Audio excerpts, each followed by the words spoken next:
मेरे प्यारे साथियों, आप सभी को राजीव देसवाल का नमस्कार।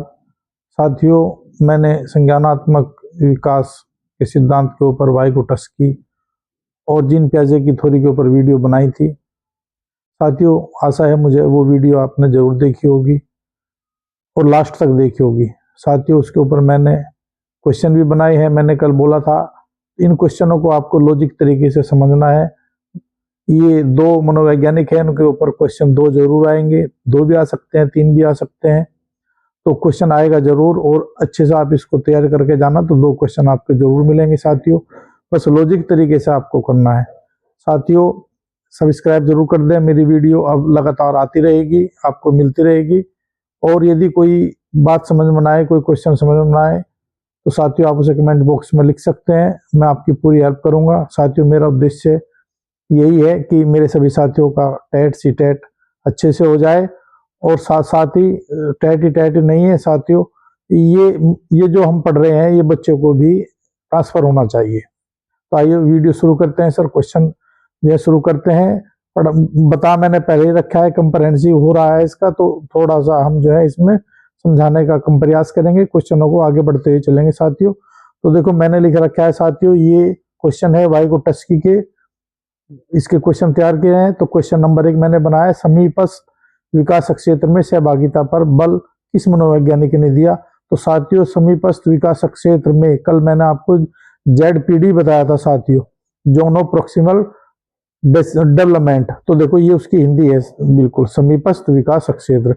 तो सीधी सी बात है, यहाँ पे चोमेस्की, जीन पियाजे, वाइगोटस्की और कोहलबर्ग 4 मनोवैज्ञानिक दिए गए हैं।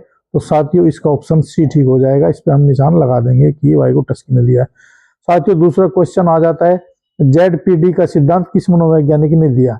वहां पे केवल ZPD लिखा आ जाएगा। तो देखो यहाँ पे वही ऑप्शन है, चोमेस्की, जीन पियाजे और वाइगोटस्की और कोहलबर्ग। तो साथियों यहाँ पे हम वाइगोटस्की पर निशान लगा देंगे।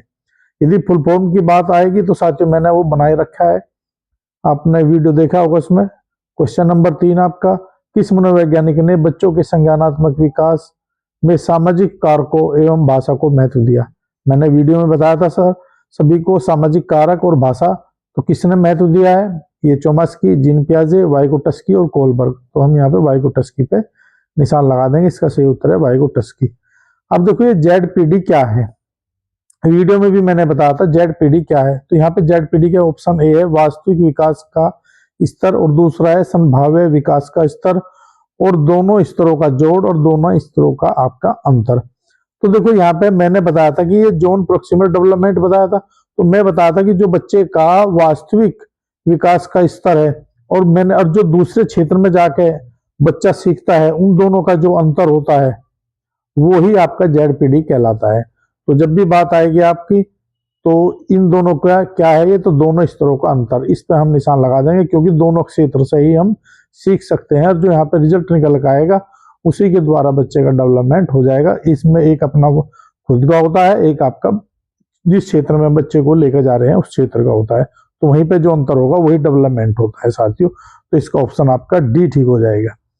क्वेश्चन नंबर 5, किस मनोवैज्ञानिक ने माना बच्चों का संज्ञानात्मक विकास सामाजिक अंतःक्रिया का परिणाम है या मददगार है। तो चोमेस्की, जीन पियाजे, वाइगोटस्की और कोहलबर्ग। तो आप सी पर निशान लगा देंगे, वाइगोटस्की। मैंने कल ये सब बता दिया था। क्वेश्चन नंबर 6, वाइगोटस्की ने अपने सिद्धांत पर कौन सी बात पर बल दिया। तो शिक्षण एवं सामाजिक अधिगम के संदर्भ में सहयोग। तो यानी कि यदि शिक्षण करते हैं और वहां पे जो है सामाजिक अधिगम हो रहा है बच्चे का, तो उसके संदर्भ में यदि सहयोग मिल रहा है तो हम ये समझेंगे कि बच्चे का संज्ञानात्मक विकास हो रहा है। तो ये बात बिल्कुल ठीक है, इस पर भी बल दिया इन्होंने। व्यक्तिक भिन्नता में मैंने कल जिक्र किया था कि बच्चे का जो व्यक्तिक होता है, अलग अलग सभी का होता है, वो एक दूसरे के पारस्परिक रूप के अधिगम पर निर्भर करता है। तो ये भी इसमें बल देता है, सिंगल बच्चा भी इससे सीखता है। और साथ में सामूहिक अधिगम के द्वारा भी, जिसको साथी संगी का सहयोग बोला है।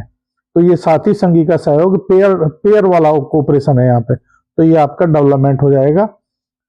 तो तीनों जो है, तीनों इस पे बल दिया है, तो यहाँ पे आपका डी निशान लग जाएगा। क्वेश्चन नंबर 7 है साथियों, वाइगोटस्की ने अपने सिद्धांत पर किस बात पर बल दिया। वही नंबर 1 आपका ZPD, बिल्कुल ठीक है। पारस्परिक शिक्षण, बिल्कुल ठीक है ये भी। और सहयोगी अधिगम इस पे भी, और यहाँ पे डी से बी पर इसने बल दिया है, तो यहाँ पे आपका इस पर निशान लग जाएगा आपका। क्वेश्चन नंबर 8, वाइगोटस्की के सिद्धांत में कौन से अनुशासन का विकास होता है? स्वतंत्र अनुशासन, आत्मानुशासन, दमनात्मक अनुशासन, हस्तक्षेप रहित। तो ये साथियों आत्मानुशासन इससे डेवलप होता है। तो साथियों मेरे जो वाइगोटस्की के क्वेश्चन मैंने ये बनाए हैं आपके, इन्हीं क्वेश्चन को आपको बार बार दोहराना है। वाइगोटस्की का इन्हीं में से क्वेश्चन आ जाएगा। साथियों अब हम आते हैं बात जीन पियाजे की। तो जीन पियाजे का क्वेश्चन है आपके सामने। प्रश्न नंबर 1, बच्चों के संज्ञानात्मक चिंतन बौद्धिक विकास का प्रतिपादन किस मनोवैज्ञानिक ने किया? मैंने बताया था कि ये क्वेश्चन इस तरीके से यदि डायरेक्ट क्वेश्चन आ रहा है तो आपका सी टेट वगैरह, यूपी टेट वगैरह में आ जाएगा, तो आप सीधा इस पर निशान लगा देंगे। साथियों हमारे सामने चोमेस्की, जीन पियाजे, कोलबर्ग और जीएस रॉस। देखो इसमें कहीं भी आपका वो नहीं आया, ब्रूनर नहीं आया है यहीं पे, और वाइगोटस्की नहीं आया है। तो यहाँ पे 3 अलग अलग आ गए हैं, क्योंकि कोलबर्ग का नैतिक का विकास है, इसका भाषा का है, और ये आपका डेवलपमेंट का है। तो यहाँ पे जीन पियाजे आपका आ जाएगा, तो जीन पियाजे हो जाएगा, क्योंकि इन्होंने अवस्थाएं बताई थी। अब यहाँ पे आ जाएंगे क्वेश्चन नंबर 2, जीन पियाजे ने संज्ञानात्मक विकास की कितनी अवस्थाएं बताई है? 2, 3, 4 और 5। ये आपके ऑप्शन दिए गए, तो आपको ये सी पे निशान लगा देना है, 4। क्वेश्चन नंबर 3, जीन पियाजे की द्वितीय अवस्था कौन सी है? तो यहाँ पे देखो 4 अवस्थाएं मैंने बताई थी, तो द्वितीय पूछ रहा है, तो देखो 4 अवस्थाएं पढ़ लेते हैं कौन कौन सी है। औपचारिक संक्रियात्मक अवस्था, मूर्त या ठोस संक्रियात्मक अवस्था, और यहाँ पे पूर्व या प्राक संक्रियात्मक अवस्था, और संवेदी पेशीय इंद्रिय अवस्था। तो हमें ये देखना है कि इनका क्रम क्या है। तो साथियों ये क्रम बिना क्रम के लिखा है। तो यहाँ पे पहला है आपका संवेदी पेशीय, तो पहला आपका ये हो रहा है। दूसरा आपका पूर्व संक्रियात्मक अवस्था 2, और तीसरा आपका मूर्त ठोस संक्रियात्मक अवस्था, और चौथा आपका औपचारिक संक्रियात्मक अवस्था। तो यहाँ पे दूसरे की बात करिए तो दूसरा साथियों हमारा पूर्व या प्राक संक्रियात्मक अवस्था, तो इसका ऑप्शन सी ठीक है। इसी तरीके से क्वेश्चन नंबर 7 है साथियों, मिलान करना है क और ख। 2 स्तंभ दिए गए हैं। देखो ये चारों अवस्थाएं आपकी दी है, संवेदी पेशीय अवस्था, पूर्व संक्रियात्मक अवस्था, मूर्त संक्रियात्मक अवस्था और अमूर्त या औपचारिक संक्रियात्मक अवस्था। और इसके यहाँ पे देखो इसकी अवस्थाओं का समय दिया है 2 से 7 वर्ष, 7 से 11 वर्ष, 11 से ऊपर का, और 0 से 2 वर्ष। तो साथियों देखो मैच करना है, तो संवेदी कौन सा जाएगा? तो देखो संवेदी पहली अवस्था है ये जीन पियाजे की, तो साथियों 0 से 2 वर्ष, तो आपका 1 का देखो ये आपका डी चला जाएगा। तो 1 का आपका देखो यहाँ पे ये डी चला जाएगा।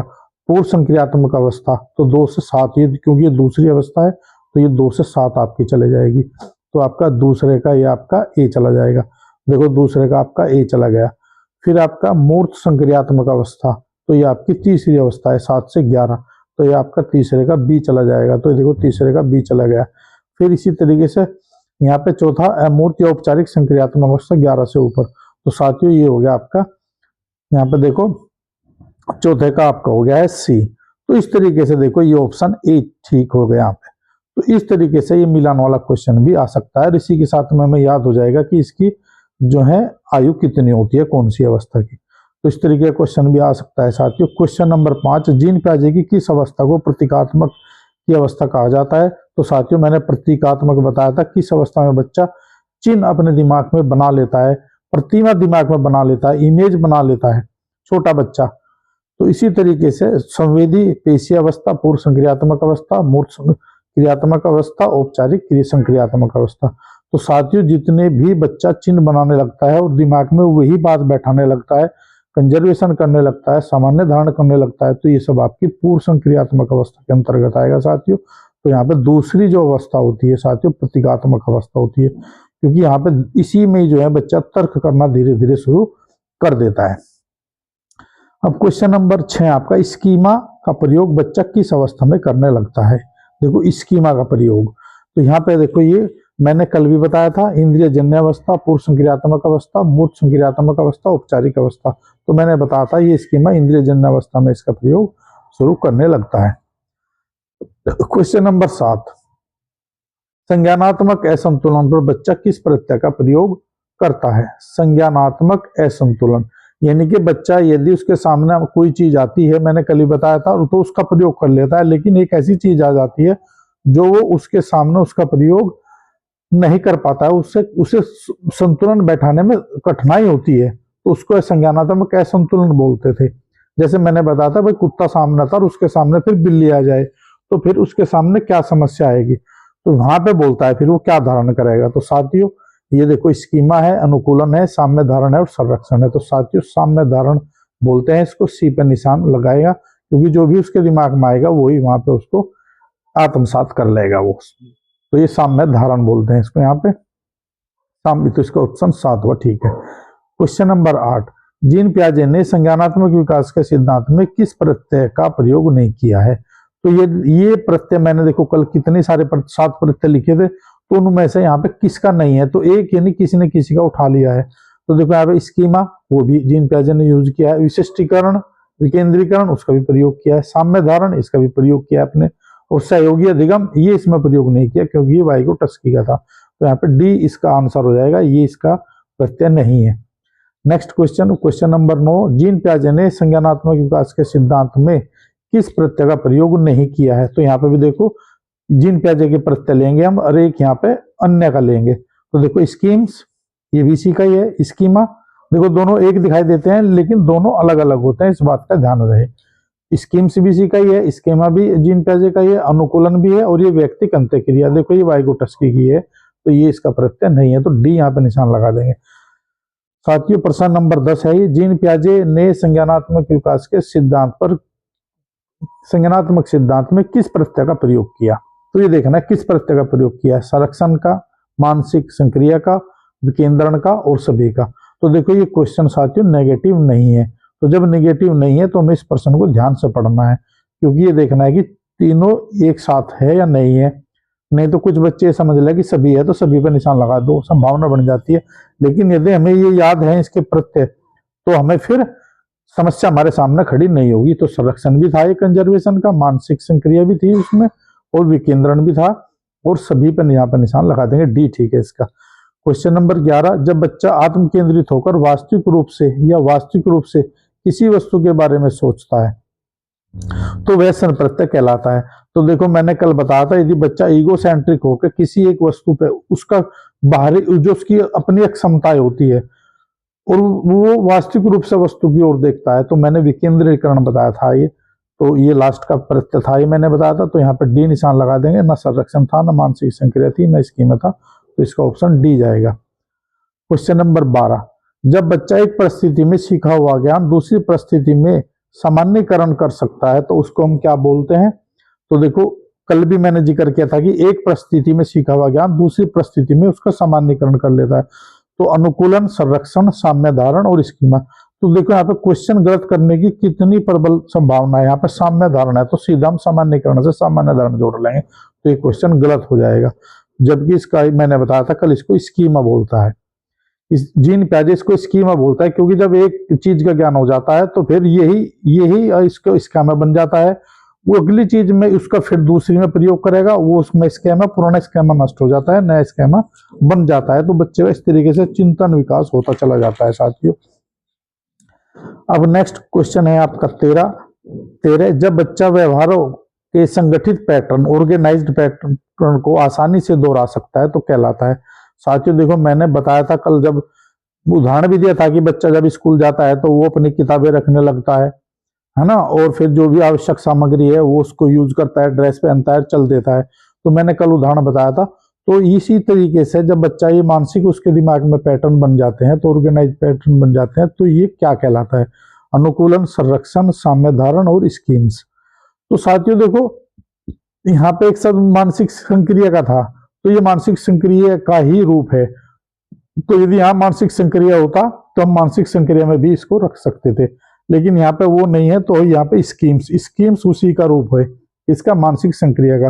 तो ये आपका स्कीम्स बोलते हैं इसको, तो यहाँ पे डी पे निशान हम इसको लगा देंगे साथियों। तो ये ध्यान रखना है, जब बच्चा व्यवहारों के संगठित पैटर्न्स, अर्थात बच्चा आसानी से उसके दिमाग में बैठ जाती है बातें और उसका यूज करने लगता है, जो चिंतन विकास उसने सीखा है जब उसका यूज वो दैनिक जीवन में करने लगता है, उसको दोहराने लगता है, पुनरावृत्ति करने लगता है, तो वे स्कैम्स बन जाते हैं। तो इसका तो अर्थ हो गया कि पक्का ज्ञान हो गया है। वो स्कैम्स किस बात से यहाँ पे सीखने को मिल रहा है हमें, तो क्योंकि जब बच्चा उस ज्ञान को, सीखे को, चिंतन विकास को अपने जीवन में प्रयोग करने लगता है तो वो स्कीम्स बन जाता है। क्लियर हुई बात साथियों।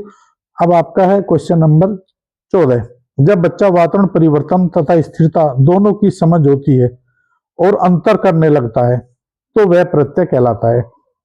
जब वातावरण परिवर्तन तथा स्थिरता दोनों की उसको समझ हो जाती है तब और उसमें अंतर भी करने लगता है, तो साथ ही फिर वो दिमाग में उस बात को बैठाने लगता है। तो साथ ही उसको कंजर्वेशन बोला था मैंने, उसको संरक्षण बोला था। तो यहाँ पे हम इस पे डी पे निशान लगा देंगे। ना विकेंद्रीकरण बोलते हैं इसको, ना स्कीम बोलता है, ना इसको स्कीम्स बोलते हैं। तो साथियों क्वेश्चन नंबर आपका 15, आत्मसात व समायोजन का प्रत्यय होता है। अर्थात आत्मसात का मतलब होता है आपका यहाँ पे असाइमिलेशन होता है इसमें, और ये एकम्बुडेशन होता है। इन दोनों का यदि हम प्रत्यय की बात करेंगे तो वो बच्चा कैसे उन दोनों में एक समान जो है संतुलन बनाता है, तो उसको अनुकूलन बोलते हैं। सामान्यकरण नहीं बोलते हैं, स्कीमा नहीं बोलते हैं, विशिष्टीकरण नहीं बोलते हैं। तो यहाँ पे अनुकूलन पर ए इसका आंसर बिल्कुल ठीक है। कल बता दिया था मैंने, वीडियो देख सकते हो उसको। तो क्वेश्चन नंबर आपका 16, जीन पियाजे, यहाँ पे देखो जीन पियाजे की किस अवस्था में बच्चा तर्कना करना प्रारंभ कर देता है। तर्कना मतलब तर्क करना शुरू कर देता है। साथियों इंद्रिय अवस्था में बच्चा किसी वस्तु को छूता है, हाथ पैर हिलाता है, क्योंकि ये पेशी अवस्था है साथियों। तो इस तरीके से पुनरावृत्ति करता है, किस चीज की, हाथ पैर हिलाने की पुनरावृत्ति। उसको उसको जो है आपका प्रतिवर्त्य व्यवहार भी उसको बोलते हैं। तो वो इंद्रिय अवस्था का होता है। लेकिन जैसे ही बच्चा एक एक एक और दो यानी कि संख्याएं जोड़ना शुरू कर देता है, घटाना शुरू कर देता है, तो यानी कि प्रारंभ यहीं पे हो जाता है उसका, लेकिन वो समझ नहीं पाता है उस बात को, क्रमबद्ध नहीं कर सकता है, उसको पूर्ण क्रमबद्ध नहीं कर सकता है, लेकिन तर्कना शुरू हो जाती है। तो पूर्ण संक्रियात्मक अवस्था ही बच्चे साथ तर्कना शुरू कर देता है। तो इस पे आपका बी संक्रियात्मक अवस्था जो है आपका इसका बिल्कुल ठीक हो जाएगा उत्तर। क्वेश्चन नंबर 17, जीववाद किस अवस्था का लक्षण है। अब देखो जीववाद आ गया, तो जीववाद हमको वैसे तो पता नहीं चलेगा। जीववाद हम किससे जोड़ेंगे, कह लेंगे बच्चा छोटा छोटा सा है और हो सके वो इंद्रिय तो वो पहली अवस्था हो, तो हम इस पे ए पे निशान लगा देंगे। लेकिन साथियों वो गलत हो जाएगा। वो ये जब तक हम इसको जीववाद को नहीं जान पाएंगे क्या होता है, तब तक हम इसको नहीं लगा सकते। साथियों में जीववाद वो होता है जब बच्चा निर्जीव वस्तुओं को सजीव समझने लगता है। जैसे मोटू पतलू देखता है बच्चा, तो मोटू पतलू को बिजली भी पकड़ ले, मोटू पतलू को पीट भी दे, और मोटू पतलू फिर जिंदा हो जा, बस पैसे गिर जा, वो फिर उठ कर भागे लगे। तो बच्चों को आभास ही नहीं होता है कि गोली लगने पे भी मरता है, उसे तो है कि फिर जिंदा हो जा। तो ये सामने वस्तु से जो भी देखता है वो जैसे कार है, उसे उसे उनको सजीव ही समझने लगता है वो, क्योंकि छोटा बच्चा होता है वो। तो उनको सबको ये असली लगती है, काल्पनिक चीजें भी सब उसको असली दिखाई देती है। तो ये सब जीवन उसको जीववाद बोलते हैं। तो साथियों ये अवस्था जो होती है वो पराग संक्रियात्मक की अवस्था है। 2 से 7 साल की अवस्था में बच्चा, उसको कार्टून्स बहुत पसंद होते हैं, तो वे सब उसको असली दिखाई देते हैं, है ना। तो ये उसमें सब में जीव दिखाई देता है उनको। तो जीववाद जो है वो पराग संक्रियात्मक द्वितीय अवस्था से संबंधित होता है। नेक्स्ट क्वेश्चन, प्रश्न नंबर 18, वह अवस्था क्या कहलाती है जब बच्चा निर्जीव वस्तुओं को सजीव समझने लगता है। तो देखो साथियों वही क्वेश्चन जो मैंने आपको बताया, वह अवस्था क्या कहलाती है जब बच्चा निर्जीव वस्तुओं को सजीव, आत्म केंद्रिता, जीववाद, अंतर्दर्शी, प्रतीकात्मक। तो साथियों यहाँ पे हम जीववाद पे निशान लगा देंगे, इसको जीववाद बोलते हैं। क्वेश्चन नंबर 19, वह अवस्था कौन सी होती है जिसमें बच्चा समझता है कि यदि वह तेज दौड़ेगा तो सूर्य भी तेज दौड़ेगा, और मंदा होगा तो भी मंदा हो जाएगा। तो तुमने देखा होगा साथियों बचपन में, अब जब हमारे पीछे छाया होती थी तो हम तेज तेज भागते थे, हमें लगता छाया भी हमारे साथ ही भाग रही है, तेज दौड़ती है। तो इसी तरीके से बच्चे को वहम हो जाता है इन चीजों का, तो वो भी इनको सच मान लेता है। जैसे हम ट्रेन में बैठे हैं तो इस तरीके से लगता है कि दौड़ रहा है, तो इस तरीके की जो भ्रम की स्थिति होती है ये, तो ये कौन सी अवस्था में होती है, इसको क्या बोलते हैं इसको। तो जीववाद की, आत्म केंद्रिता की, अंतर्दर्शी की और प्रतीकात्मकता की। तो साथियों हम इसको अंतर्दर्शी बोलते हैं। क्या बोलते हैं इसको, अंतर्दर्शी। और ये अंतर्दर्शी जो है द्वितीय अवस्था में आती है, पराग संक्रियात्मक अवस्था में 2 से 7 साल की उम्र में इस तरह का भ्रम हो जाता है, तो अंतर्दर्शी भी इसको बोलते हैं साथियों। इसी तरीके से क्वेश्चन नंबर 20 है आपका, एक बच्चा 2 दूनी 4 समझता है, फिर 4 भाग 2, यानी कि 2 से हम इसको डिवाइड कर रहे हैं तो उत्तर 2 आ रहा है। तो बच्चा ये तो दे रहा है कि इसको भाग देगा 2 आया, लेकिन इसकी समझ नहीं होती है उसको। इसकी तो समझ होती है 2 दूनी 4 की, लेकिन इसके भाग देने पर नहीं समझ पा रहा है कि कैसे हो गया है, लेकिन वो भाग जानता है। तो ये किस अवस्था का बच्चा है, इसका अर्थ है कि यहाँ पे बच्चा जो प्राक संक्रियात्मक अवस्था है वो बच्चा जो है, देखो मैंने बताया था चिंतन तो शुरू हो गया है लेकिन पूर्ण चिंतन उसका नहीं हुआ है, तो यहां से वो है वो द्वितीय अवस्था का बच्चा है। यदि यही क्वेश्चन हम वो दे देता कि 2 दूनी 4 आ गया है, इसको भाग करना, इसको कर लेता है, तो इसका अर्थ है कि कौन से में पहुंच गया, वो तो मूर्त संक्रियात्मक में पहुंच जाएगा, क्योंकि मूर्त संक्रियात्मक वो अच्छे से गुना भाग जोड़ घटा अच्छे से बिल्कुल पूर्ण रूप से क्रमबद्ध तरीके से वो उसको कर सकता है, तो वो मूर्त संक्रियात्मक में चला जाएगा। तो ये यहाँ पे जो क्वेश्चन नंबर 20 है वो इसका आंसर बी ठीक है, तो आप बी पे निशान लगाएंगे। क्वेश्चन नंबर 21 है, किस अवस्था में बच्चा जटिल तर्क करना प्रारंभ कर देता है? जटिल का मतलब है कि बच्चे को पूर्ण चिंतन हो गया है। पूर्ण चिंतन होने का मतलब है बड़ी बड़ी समस्याएं हल कर सकता है। यदि उसको आप मानसिक संक्रिया की क्वेश्चन देगा तो भी वो कर देगा, शाब्दिक संक्रिया देगा तो भी वो कर देगा। आपने देखा हो, यदि हम कोई क्वेश्चन दे देते हैं, भाई ये तुम्हारा मूलधन हो गया, ये तुम्हारा ब्याज हो गया, ये तुम्हारी दर होगी और इसके आप इसका ब्याज निकालिए, और यदि हम उसी को शाब्दिक रूप में कर देते हैं तो बच्चे के सामने समस्या आ जाती है, तो वो उसको नहीं कर पाएगा, तो वो कौन से में चले जाएगा, वो मूर्त में चले, इसमें मूर्त संक्रियात्मक में चले जाएगा। और यदि वो पूरा का पूरा उसको हल कर देता है, शाब्दिक रूप से भी हर तरीके से उसको कर लेता है, तो जटिल से जटिल समस्या भी वो उसको हल कर लेता है, तो वो पूर्ण चिंतन हो जाएगा उसका, तो वो औपचारिक अवस्था में आ जाएगा, औपचारिक संक्रियात्मक अवस्था में आ जाएगा। तो मेरे साथियों इस क्वेश्चन को डी आपका आंसर ठीक जाएगा। बच्चा पूर्ण क्रमबद्ध तरीके से पूर्ण रूप से वो अच्छे से चिंता का विकास उसका पूरा हो चुका होगा। ये अवस्था 11 साल से ऊपर की हो जाएगी। क्वेश्चन नंबर 22, कौन सी अवस्था स्वकेंद्रित होती है, वे दूसरों के दृष्टिकोण को नहीं समझ पाता है? तो साथियों ये अवस्था प्राक संक्रियात्मक अवस्था होती है, स्वकेंद्रित होती है, जो भी उसका विचार होता है वो उसको सच मानता है, मैंने बताया था, दूसरों के उस पर दृष्टिकोण पर उसका कम ध्यान होता है, तो बी पे निशान लगा देंगे हम। क्वेश्चन नंबर 23, किस अवस्था में संकेत चिन्ह या सूचकता अर्थात प्रतीकात्मकता या प्रतिमा इमेज जो उसके दिमाग में बन जाती है, ये सब किस अवस्था के संकेत है साथियों?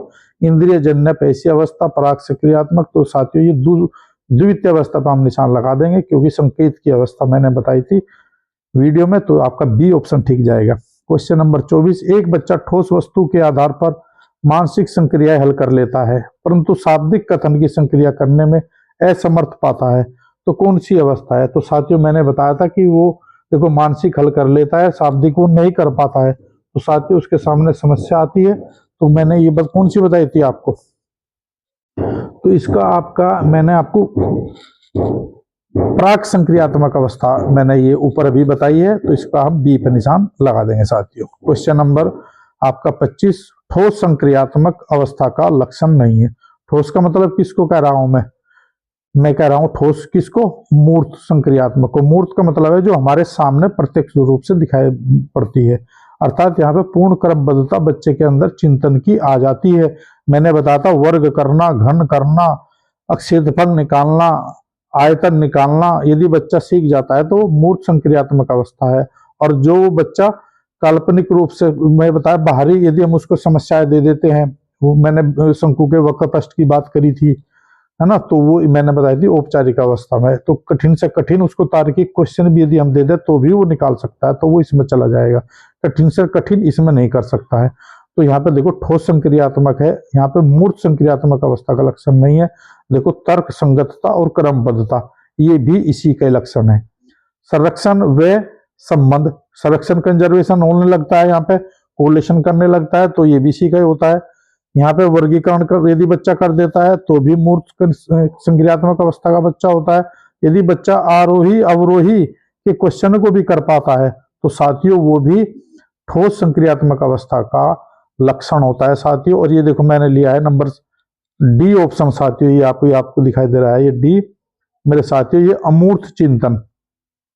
अमूर्त चिंतन जो है वो औपचारिक संक्रियात्मक अवस्था का लक्षण है, ये इसका नहीं है। तो साथियों क्वेश्चन मैंने नेगेटिव बनाया है, ठोस संक्रियात्मक अवस्था का लक्षण नहीं है, तो ये आ जाएगा आपका अमूर्त चिंतन।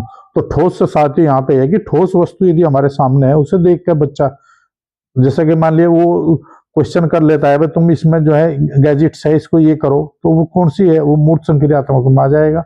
ब्लॉक्स होते हैं जो उनको बना देते हैं, तो वो आ जाएगा आपका। तो साथियों इस तरीके से आपका ये क्वेश्चन करना है आपको। तो क्वेश्चन नंबर 26 पर आगे साथियों, औपचारिक संक्रियात्मक अवस्था के लक्षण नहीं है। औपचारिक से मतलब मैंने बताया था, बच्चा जब पूर्ण रूप से अमूर्त चिंतन योग्य हो जाता है तो ये इसकी संक्रिया के लक्षण देख लो, इसी से पता चल जाएगा स्टेज 4 के लक्षण क्या है। पूर्ण क्रमबद्धता आ जाती है, बिल्कुल ठीक। वस्तुनिष्ठता की पहचान हो जाती है, बिल्कुल ठीक। वास्तविकता की अधिकता हो जाती है बच्चे में, बिल्कुल ठीक है। विकेंद्रीकरण करने लगता है, बिल्कुल ठीक है बच्चा, ये बिल्कुल लक्षण इसी के हैं। और फिर आगे गए अंतर्दर्शी चिंतन। तो देखो अंतर्दर्शी चिंतन इस अवस्था का लक्षण नहीं है, कौन सी का है, ये द्वितीय अवस्था का लक्षण है, ये प्राक संक्रियात्मक का है। द्वितीय अवस्था में मैंने बताया था बच्चा उसको क्या करने का, अंतर्दृष्टि में बच्चा अंतर्दृष्टि के लिए मैंने बच्चा ये बताया था आपका कि निर्जीव वस्तुओं को सजीव समझने लगता है। ये नहीं, ये बच्चा वह तेज दौड़ेगा, सूर्य वाला उदाहरण दिया था मैंने। तो इस तरीके से आपको ये याद रखना है, अंतर्दर्शी चिंतन ये प्राक का है। तो यहाँ पे निशान आ जाएगा आपका, घ पे निशान लगा देंगे, ये नहीं है। क्वेश्चन नंबर 27, एक बच्चा जोड़ घटा गुना भाग की मानसिक संक्रियाएं करता है परंतु नियमों की समझ उसको नहीं होती है। सोच के देखो कौन सा क्वेश्चन बैठा, क्योंकि मैं अभी रिपीट किया था। घटा जोड़ भाग तो कर लेगा लेकिन उसको समझ नहीं होगी, तो मूर्त में नहीं आएगा, तो प्राक में जाएगा वो। तो ये प्राक है, क्योंकि ये 2 से 7 वर्ष की अवस्था होती है। 2 से 7 वर्ष की अवस्था में बच्चा जोड़ घटा गुना कर सकता है, भाग भी कर सकता है, लेकिन समझ नहीं होगी। तो ये इनकी तो समझ होगी जोड़ घटा गुना की, लेकिन भाग की नहीं होगी। तो ये आपका बी ऑप्शन आपका ठीक जाएगा। और ये क्वेश्चन नंबर आपका 28 साथियों, प्रतिवर्त क्रियाएं, वृत्तीय प्रतिक्रियाएं, गौण, स्कीमेटा और नई वस्तु की खोज किस अवस्था के लक्षण है। साथियों मैंने बताया कि बच्चे को नहीं पता है कि तुम हाथ पैर क्यों हिला रहे हो, वे प्रतिवर्त अवस्थाएं कहलाती हैं। जैसे कि इंद्रिय जन्य अवस्था, जब बच्चा 0 से 2 वर्ष का होता है तो बच्चा हाथ पैर हिलाता है, टच करता है, तो वे प्रतिवर्त क्रियाएं कहलाती है। और वृत्तीय प्रतिक्रियाएं वे कहलाती है जब उन्हीं क्रियाओं को बच्चा दोहराने लगता है। यानी कि बच्चा देखा तुमने दूध की शीशी पकड़ेगा, वो उसे फिर दोबारा से पकड़ेगा, उस वस्तु को देखेगा, दोबारा से ऐसा हाथ करेगा या रिपीट करेगा, तो वे आपकी वृत्तीय प्रतिक्रियाएं कहलाती हैं। गौण स्कीमेटा, जब वो दूसरी वस्तु ढूंढने का प्रयास करता है, वो तो दोहराता फिर तीसरी वस्तु ढूंढने का प्रयास करता है, तो इसी और उसको फिर दोहराने लगता है। तो ये सब गौण स्कीमेटा और नई वस्तु की खोज किस अवस्था के लक्षण है। साथियों ये प्रथम अवस्था के लक्षण है। तो ये क्वेश्चन मैंने 28 क्वेश्चन बनाए हैं साथियों जीन पियाजे के ऊपर। मुझे आशा है इस वीडियो को आप बार बार देखोगे। यदि आपको 2 क्वेश्चन प्राप्त करने हैं तो वाइगोटस्की के, जीन पियाजे को, इन क्वेश्चनों को आप पेपर में जाने से पहले जरूर इसको जो है एक बार वीडियो को जरूर देख लेना साथियों, और इसको सब्सक्राइब जरूर कर देना साथियों।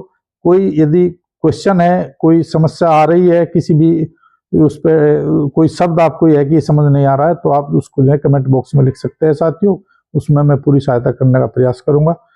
धन्यवाद साथियों, सभी को नमस्कार, मिलते हैं नेक्स्ट वीडियो में।